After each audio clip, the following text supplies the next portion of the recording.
நாகையில் முதலமைச்சர் மு க ஸ்டாலின் பிறந்தநாள் விழா பொதுக்கூட்டம் நடைபெற்றது. இக்கூட்டத்தில் நெடுஞ்சாலைத்துறை அமைச்சர் ஏவா வேலு, சட்டத்துறை அமைச்சர் ரகுபதி ஆகியோர் பங்கேற்றனர். அப்போது கூட்டத்தில் பேசிய அமைச்சர் ரகுபதி, மகாத்மா காந்தியை சுட்டுக் கொன்ற கோட்சேயை உறுப்பினராக கொண்ட ஜனசங்கத்தின் மறுவடிவம் RSS அமைப்பின் மற்றொரு குழந்தைதான் பாஜக என்றும் விமர்சனம் செய்தார். மேலும் ஒன்றியத்தில் மீண்டும் பிஜேபி ஆட்சி அமைக்கும் என்ற போலி பிம்பத்தை கருத்து கணிப்பு என்ற போர்வையில் பிஜேபி அரசு செய்து வருகிறது என்றும் கூறினார். ஜனசங்கத்தினுடைய மறுவடிவம் RSS இன்னொரு குழந்தைதான் பாரதிய ஜனதா கட்சி. மகாத்மா காந்தி இறந்த நேரத்தில் இந்திய ஒன்றியத்தில் இருந்த அத்தனை மக்களும் பாவிகள் சுட்டு கொன்று விட்டார்களே, இந்த கட்சி இருக்கலாமா, இருக்கக்கூடாது என்று சொன்னார்கள். இன்றைக்கு அந்த ஜனசங்கம் என்கின்ற அந்த கட்சி இல்லாமல் போய்விட்டது. ஆனால் அந்த கட்சியினுடைய மறு உருவமாக இருக்கக்கூடிய பாரதிய ஜனதா கட்சியிலிருந்து வந்திருக்கிற, குஜராத்துக்கு முதல்வராக இருந்து இன்றைக்கு இந்தியாவுக்கு பிரதமராக இருக்கக்கூடிய மோடி அவர்கள் இன்றைக்கு நெல்லையிலே ஒரு கருத்தை சொல்லி இருக்கின்றார். இனிமேல் திராவிட முன்னேற்றக் கழகம் இருக்காது, தேர்தலுக்கு பின்னாலே இருக்காது. ஜோதிடம் சொல்வதற்கு மோடி அவர்களே, தேர்தலுக்கு பின்னாலே ஆட்சியிலே நீங்கள் இருக்க மாட்டீர்கள், இந்தியா கூட்டணி இருக்கும். எங்களுடைய தலைவர் தளபதி யாரை கைகாட்டுகிறாரோ அவர் இந்தியாவின் பிரதமராக இருப்பார். திராவிட முன்னேற்றக் கழகம் நிலைத்து நிற்குமே தவிர வீழ்ந்து விடாது. இதை வீழ்த்த எந்த சக்தியும் கிடையாது. தூத்துக்குடியில் எல்லாருக்கும் எல்லாம் திராவிட மாடல் நாயகரின் பிறந்தநாள் மற்றும் நிதிநிலை அறிக்கை விளக்க பொதுக்கூட்டம் நடைபெற்றது. இக்கூட்டத்தில் கலந்து கொண்டு பேசிய மகளிர் உரிமைத்துறை அமைச்சர் கீதா ஜீவன், மக்கள் விரோத ஆட்சி நடத்திய அதிமுக இன்று வேஷம் போட்டு வந்து ஓட்டு கேட்பதாகவும் அவர்களுக்கு சரியான பதிலடி கொடுக்க வேண்டும் என்றும் கூறினார். உரிமையெல்லாம் அடகு வச்சுதான் 4 வருஷம் எடப்பாடி அந்த சேர்ல இருந்தார். அதே போல மோடியும் நம்முடைய தளபதியார் ஸ்டாலின் அவர்களை இவரும் அதுபோல நாம் சொன்னதெல்லாம் கேட்பார், தலையாட்டுவார் நினைச்சார். ஆனால் நம்முடைய தளபதியார் நெஞ்சை நிமித்து கொண்டு, நான் முத்துவேல் கருணாநிதி ஸ்டாலின், என்னுடைய கொள்கை உண்டு, கோட்பாடு உண்டு, தமிழனுக்காக, தமிழ்நாட்டுக்காக, தமிழ் மக்களுக்காக நான் ஆட்சி செய்வேன் என்று இந்தியா கூட்டணியை உருவாக்கினார். அதுதான் கோபம், கெக்கரிச்சிட்டு போறார் மோடி. திராவிட முன்னேற்ற கழகத்தை யாராலும் அழிக்க முடியாது, அழிப்பேன் என்று சொன்னவர்களெல்லாம் அழிந்ததுதான் வரலாறு. கள்ளக்குறிச்சி மாவட்டம் உளுந்தூர்பேட்டை அருகே சேந்தநாடு கிராமத்தில் குடியிருப்பு பகுதியில் உள்ள விளையாட்டு மைதானத்தில் விழுந்த அரிய வகை ஆந்தை அங்கு கட்டப்பட்டிருந்த வலையில் சிக்கிக்கொண்டு தவித்தது. இந்த ஆந்தையை பார்க்க இளைஞர்கள் மற்றும் பொதுமக்கள் கூடினர். இதனையடுத்து வலையில் சிக்கிக்கொண்டு பறக்க முடியாமல் தவித்த ஆந்தையை இளைஞர்கள் பத்திரமாக மீட்டனர். பின்னர் தகவல் அறிந்து வந்த வனத்துறையினரிடம் அரிய வகை ஆந்தையை இளைஞர்கள் ஒப்படைத்தனர். காஞ்சிபுரம் மாவட்டம் மாநகராட்சிக்கு உட்பட்ட பேருந்து நிலையம் அருகே எல்லோருக்கும் எல்லாம் திராவிட மாடல் நாயகரின் பிறந்தநாள் விழா மற்றும் நிதிநிலை அறிக்கை விளக்க பொதுக்கூட்டம் மாநகர செயலாளர் தமிழ்ச்செல்வன் ஏற்பாட்டில் நடைபெற்றது.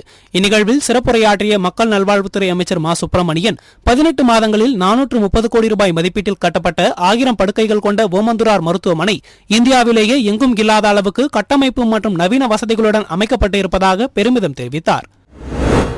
ஈரோடு மாவட்டம் பவானி நகர் பகுதியைச் சேர்ந்தவர்கள் சின்னையன் வேதாம்பாள் தம்பதியினர். சின்னையன் ஆடிட்டராக இருந்து வந்துள்ளார். மேலும் வேதாம்பாள் மாவட்ட கல்வி அலுவலரின் நேரடி அரசு உதவியாளராக இருந்து ஓய்வு பெற்று தற்போது வீட்டில் இருந்து வந்துள்ளார். இந்நிலையில் வேதாம்பாள் இரவு 8 மணி அளவில் வீட்டின் அருகே உள்ள மளிகை கடைக்கு சென்றுவிட்டு சாலையில் நடந்து சென்றுள்ளார்.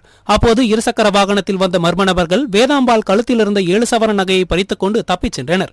இதுகுறித்து அளிக்கப்பட்ட புகாரின் பேரில் சம்பவ இடத்திற்கு சென்ற போலீசார் அருகில் பொருத்தப்பட்ட CCTV கேமரா காட்சிகளை கொண்டு இருசக்கர வாகனத்தில் வந்த மர்ம நபர்கள் யார் என்பது குறித்து விசாரணை நடத்தி வருகின்றனர். திருவாரூர் மாவட்டம் திருத்துறைப்பூண்டி அருகே கச்சனம் ஊராட்சிக்கு உட்பட்ட விளத்தூர், பாமந்தூர், விளத்தூர் உள்ளிட்ட கிராமங்களுக்கு செல்லக்கூடிய விளத்தூர் பாமந்தூர் சாலையில் கப்பிக்கற்கள் பெயர்ந்து குண்டும் குழியுமாக உள்ளது. இதனால் தார் சாலை அமைத்து தரக்கோரி பலமுறை அதிகாரிகளிடம் தெரிவித்தும் மனுக்கள் கொடுத்து பல்வேறு போராட்டங்கள் நடத்தியும் இதுவரை தார் சாலை அமைத்து தரவில்லை என்று அப்பகுதி மக்கள் குற்றம் சாட்டினர். மேலும் வருகின்ற நாடாளுமன்ற தேர்தலை புறக்கணிக்கின்றோம், வாக்களிக்க மாட்டோம், கிராமத்தில் தேர்தல் பிரச்சாரம் செய்யவோ வாக்கு சேகரிக்கவோ எந்த வேட்பாளருக்கும் அனுமதி இல்லை என்று தேர்தல் புறக்கணிப்பு நோட்டீஸ் பல்வேறு பகுதிகளிலும் ஒட்டப்பட்டு வீடுகளில் கருப்பு கொடி கட்டியும் கிராம மக்கள் எதிர்ப்பு தெரிவித்து உள்ளதால் பரபரப்பு ஏற்பட்டுள்ளது. விருதுநகர் மாவட்டம் அருப்புக்கோட்டை வெள்ளைக்கோட்டை பகுதியில் திமுக சார்பில் முதலமைச்சர் மு க ஸ்டாலின் பிறந்தநாள் விழா மற்றும் நிதிநிலை அறிக்கையை விளக்க மாபெரும் பொதுக்கூட்டம் நடைபெற்றது. இந்த பொதுக்கூட்டத்தில் வருவாய் மற்றும் பேரிடர் மேலாண்மைத்துறை அமைச்சர் KKSSR ராமச்சந்திரன் கலந்து கொண்டு சிறப்புரையாற்றினார். அப்போது பேசிய அவர், கதவை திறந்து வைத்துக் கொண்டு உணவக வாசல்களில் லைட் வைத்துக் கொண்டு சாப்பிட வாங்க என அழைப்பது போல் அதிமுகவும் பாஜகவும் கையில் லைட்டை வைத்துக் கொண்டு கூட்டணிக்காக கட்சிகளை அழைத்துக் கொண்டுள்ளனர் என்று கூறினார். செங்கல்பட்டு மாவட்டம் மேல்மருவத்தூர் ஆதிபராசக்தி சித்தர்பீட ஆன்மீக குரு பங்காரு அடிகளாரின் 84வது பிறந்தநாளை ஒட்டி ஆதிபராசக்தி சித்தர்பீடத்தில் உள்ள ஆன்மீக அரங்கில் ஆன்மீக இயக்க தலைவர் லட்சுமி பங்காரு அடிகளார் தலைமையில் நலத்திட்ட உதவிகள் வழங்கும் நிகழ்ச்சி நடைபெற்றது. இந்நிகழ்ச்சியில் 3500க்கும் மேற்பட்டோருக்கு 3.25 கோடி ரூபாய் மதிப்பிலான நலத்திட்ட உதவிகள் வழங்கப்பட்டது. மேலும் ஆதிபராசக்தி ஆன்மீக சித்தர்பீடம் சார்பில் தமிழ்நாடு மற்றும் வெளிநாடுகளில் செவ்வாடை பக்தர்கள் ஒரே நேரத்தில் கூடி அர்ச்சனை செய்தனர். இதற்கான கின்னஸ் சான்றிதழ் கின்னஸ் சாதனை கமிட்டியின் தேர்வாளர் பிராபி ஆதிபராசக்தி ஆன்மீக இயக்க துணைத் தலைவர் ஸ்ரீதேவி ரமேஷிடம் வழங்கினார். இதில் சிறு குறு தொழில்துறை அமைச்சர் அன்பரசன், அரக்கோணம் நாடாளுமன்ற உறுப்பினர் ஜெகத் ரட்சகன், காஞ்சிபுரம் நாடாளுமன்ற உறுப்பினர் செல்வம், விடுதலை சிறுத்தைகள் கட்சியின் செய்யூர் சட்டமன்ற உறுப்பினர் பனையூர் மு பாபு, பாண்டிச்சேரி துணை சபாநாயகர் ராஜவேலு, மதுரை மாவட்ட நீதிபதி ரமேஷ் பாபு உள்ளிட்ட பலர் கலந்து கொண்டனர். சென்னை போரூரில் உள்ள ராமச்சந்திரா பல்கலைக்கழகம் மற்றும் அமெரிக்காவில் உள்ள கொலராடோ பல்கலைக்கழகம் இணைந்து மருத்துவத்துறையில் தமிழ்நாடு மாணவர்கள் உலக அளவில் புதிய ஆராய்ச்சிகளை மேற்கொள்ளும் வகையில் புரிந்துணர்வு ஒப்பந்தம் செய்துள்ளது. பொறியியல், உயிரி மருத்துவம், பொது சுகாதாரம், நுண்ணுயிரியல் துறை உள்ளிட்ட துறைகளில் மாணவர்கள் உலக அளவில் ஆராய்ச்சிகளை மேற்கொள்ளும் வகையில் இந்த புரிந்துணர்வு ஒப்பந்தம் போடப்பட்டுள்ளது. இதன் மூலம் இந்திய மாணவர்கள், குறிப்பாக தமிழ்நாடு மாணவர்கள் மற்றும் பேராசிரியர்கள் ஒன்றிணைந்து பல ஆராய்ச்சிகளை மேற்கொள்ள முடியும் என மருத்துவர்கள் தெரிவித்துள்ளனர். ராணிப்பேட்டை மாவட்டம் அரக்கோணம் அடுத்த எச்சிபுத்தூர் கிராமத்தில் சிஎஸ்ஐ தூய பேதுரு ஆலயத்தில் கடந்த 5 ஆண்டுகளுக்கு முன்பு ராஜேந்திரன் என்பவர் ஊழியராக பணிபுரிந்து வந்தார். அவர் பணிபுரியும் காலத்தில் பல முறைகேடுகளில் ஈடுபட்டதாக அந்த கிராமத்தைச் சேர்ந்த மக்கள் புகார் அளித்ததால் அவர் பணிநீக்கம் செய்யப்பட்டார். இந்நிலையில் புதிதாக வந்த ஆயர் புனிதா என்பவர் மீண்டும் பணிநீக்கம் செய்யப்பட்ட ராஜேந்திரனை பணியில் அமர்த்தியதால் அப்பகுதியைச் சேர்ந்த 50க்கும் மேற்பட்ட குடும்பங்கள் ஊழியரை பணியிலிருந்து நீக்கும் வரை போராட்டத்தில் ஈடுபடுவதாக கூறி ஆலயம் முன்பு போராட்டத்தில் ஈடுபட்டனர்.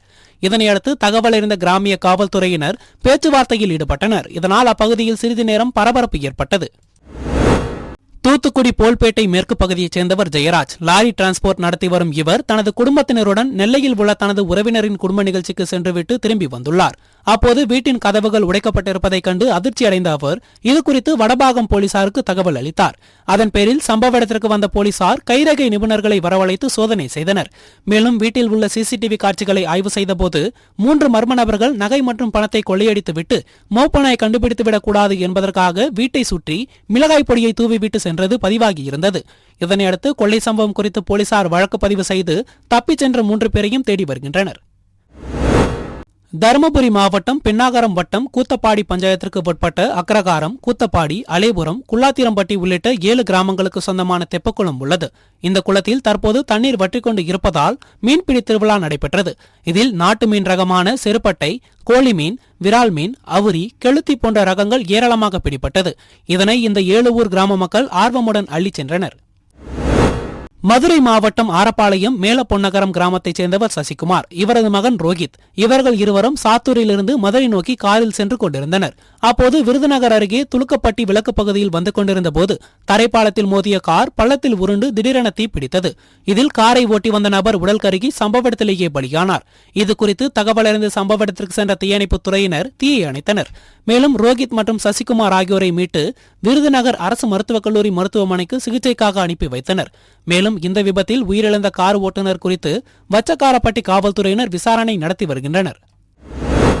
திருப்பூர் மாவட்டம் பல்லடம் அருகே அருள்புரம் பகுதியில் ஜஸ்டின் என்பவர் கடந்த 5 ஆண்டுகளுக்கு மேலாக சத்யம் கிரானைட் என்ற நிறுவனத்தை நடத்தி வருகிறார். இந்நிலையில் இவர் கிரானைட் நிறுவனத்தை பூட்டிவிட்டு வீட்டிற்கு சென்ற அரை மணி நேரத்தில் நிறுவனத்தின் உள்ளே தீப்பற்றியதாக தகவல் தெரிவிக்கப்பட்டது. இதனையடுத்து உரிமையாளர் ஜஸ்டின் அளித்த தகவலின் பேரில் சம்பவ இடத்திற்கு சென்ற தீயணைப்புத் துறையினர் கதவுகள் பூட்டப்பட்டிருந்ததால் நிறுவனத்தின் சுற்றுச்சுவரை இடித்து லாரிகள் மூலமாக கூடுதல் தண்ணீரை கொண்டு வந்து தீயை அணைத்தனர். இருப்பினும் இந்த தீ விபத்தில் பல லட்சம் ரூபாய் மதிப்பிலான பொருட்கள் எரிந்து நாசமாகின. மேலும் மின்கசிவு காரணமாக தீ விபத்து ஏற்பட்டுள்ளதா என்ற கோணத்தில் போலீசார் விசாரணை மேற்கொண்டு வருகின்றனர். சென்னை காசிமேடு ஜீவரத்னம் சாலையில் பகுதி இளைஞர்கள் பயன்பெறும் வகையில் ஆர்கே நகர் சட்டமன்ற உறுப்பினர் தொகுதி மேம்பாட்டு நிதியிலிருந்து 32 லட்சம் ரூபாய் மதிப்பீட்டில் புதியதாக நவீன உடற்பயிற்சி கூடம் கட்டப்பட்டு அதன் திறப்பு விழா நடைபெற்றது. இதில் ஆர்கே நகர் சட்டமன்ற உறுப்பினர் ஜே எபினேசர் மற்றும் மாவட்ட செயலாளர் RT சேகர் மற்றும் மாமன்ற உறுப்பினர்கள் கலந்து கொண்டு உடற்பயிற்சி கூடத்தை திறந்து வைத்தனர். பின்னர் உடற்பயிற்சி கூடத்தில் உள்ள நடைப்பயிற்சி இயந்திரம் மற்றும் சைக்கிள் பயிற்சி இயந்திரம் உள்ளிட்ட நவீன உபகரணங்களை பார்வையிட்டனர். திண்டுக்கல் மாவட்டம் நத்தம் கணவாய்ப்பட்டி அருகே ஒத்தக்கடையைச் சேர்ந்த கயிறு வியாபாரிகள் 4 பேர் தாங்கள் தயாரித்த கயிறுகளை மொத்த வியாபாரம் செய்வதற்காக வாரந்தோறும் மதுரைக்கு கொண்டு செல்வது வழக்கம். அதன்படி ஒத்தக்கடையைச் சேர்ந்த கயிறு விற்பனையாளர் செந்தில் பாண்டியன் என்பவருக்கு சொந்தமான பிக்கப் வேனில் சுமார் 50க்கும் மேற்பட்ட கயிறு கட்டைகளை ஏற்றிக்கொண்டு மதுரை நோக்கி சென்று கொண்டிருந்தனர். அப்போது நத்தம் சேர்வீடு பிரிவு மதுரை தேசிய நெடுஞ்சாலை இனிப்பு சாலையில் திரும்பும் போது ஓட்டுநரின் கட்டுப்பாட்டை இழந்த வாகனம் சாலையில் தலைகீழாக கவிழ்ந்தது. இதில் வேனில் வந்த கயிறு விற்பனையாளர்கள் வெங்கடேஷ் மற்றும் உதயன் மற்றும் ஆறுமுகம் ஆகியோர் படுகாயமடைந்தனர். இதனையடுத்து தகவல் அறிந்து வந்த போலீசார் காயமடைந்தவர்களை மீட்டு நத்தம் அரசு மருத்துவமனைக்கு அனுப்பி வைத்து விபத்து தொடர்பாக விசாரணை செய்து வருகின்றனர். நீலகிரி வனக்கோட்டம், கூடலூர் வனக்கோட்டம், முதுமலை புலிகள் காப்பகம் என மாவட்டம் முழுவதும் உள்ள வனப்பகுதிகள், சதுப்பு நிலங்கள், நீர்நிலைகளில் பறவைகளை கணக்கெடுக்கும் பணி தொடங்கியது.